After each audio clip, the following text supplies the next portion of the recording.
Hi guys! Assalamualaikum! For today's video, magluluto tayo ng isdang tuyo or bulad. Habang nagpe-prepare tayo ng mga sangkap, ay ibabad natin sa tubig ang bulad para bawas maalat at malinis syempre.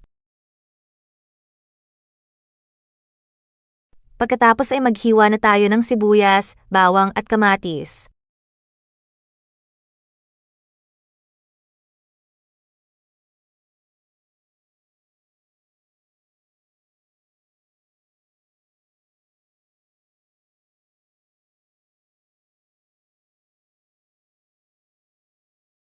Ang kamatis ay medyo damihan natin dahil masarap kapag maraming kamatis.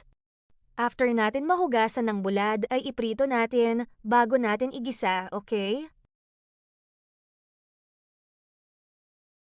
Then pagkatapos iprito, hanguin, igisa ang sibuyas, bawang, kamatis, at lagyan ng paminta at pampalasa or granules. Ayos sa inyong panlasa. Naglagay na din ako dyan ng bell pepper para mas masarap. Tapos ihalo na ang pinritong bulad hanggang sa mag-combines lahat. At kapag luto na ang mga sangkap nito at medyo lumalapot na ang katas ng kamatis, lagyan ng ketchup para may tamis. Haluin at after 3 minutes, ready to eat na.